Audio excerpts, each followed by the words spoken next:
نوصل أهلا لأن رمضان يجمعنا، لأن رمضان يجمعنا. بالله من الشيطان الرجيم. بسم الله الرحمن الرحيم. شهر رمضان الذي أنزل فيه القرآن هدى للناس وبينات من الهدى والفرقان. آمنت بالله صدق الله المولان العظيم. خواتین و حضرات، السلام علیکم ورحمۃ اللہ وبرکاتہ. آیت کریمہ کے اس جز میں اللہ پاک نے دو باتوں کا تذکرہ فرمایا.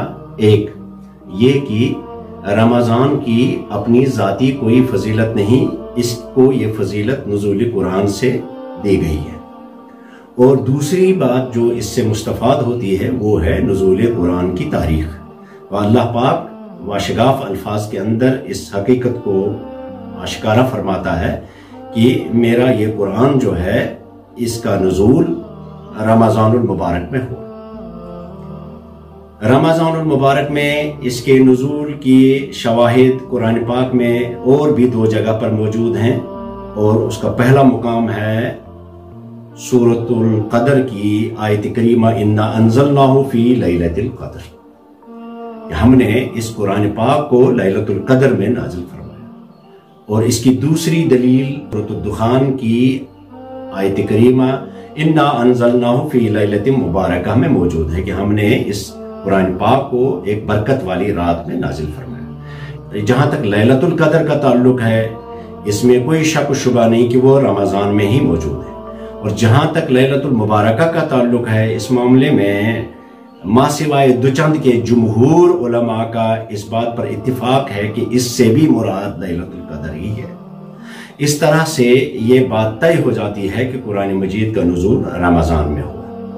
لیکن اس بات کی بھی تصریح علماء اسلام نے بیان فرما دی کہ قرآن مجید کے نزول کے بارے میں اللہ پاک نے قرآن کریم میں دو لفظوں کا استعمال فرمایا. ایک ہے انزال اور دوسرا ہے تنزیل. جہاں اللہ پاک نے لفظ انزال کا مادہ استعمال فرمایا وہاں اس سے مراد ہے اس کا بیک وقت نزول، اور جہاں تنزیل کا لفظ بیان فرمایا ہے وہاں ہے اس کا رفتہ رفتہ بقدر ضرورت آسمانی دنیا سے زمین پر اس کا نزول.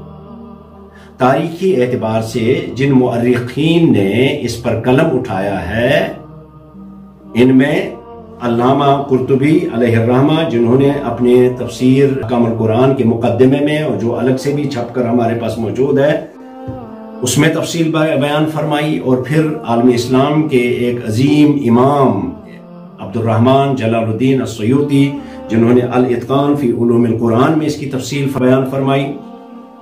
اور پھر عالم اسلام کے دو محققین جنہوں نے علوم قرآن پر قلم اٹھایا، ایک ہے محمد عظیم الزرقانی علیہ الرحمہ جنہوں نے مناہل العرفان فی علوم القرآن میں اس کی تفصیل بیان فرمائی، اور دوسرے ہیں امام ذہبی. یہ محدث ذہبی نہیں ہیں بلکہ ایک نئے ریسرچر ایک محقق ہیں، انہوں نے التفسیر والمفسرون میں اس کی تفصیل بیان فرمائی.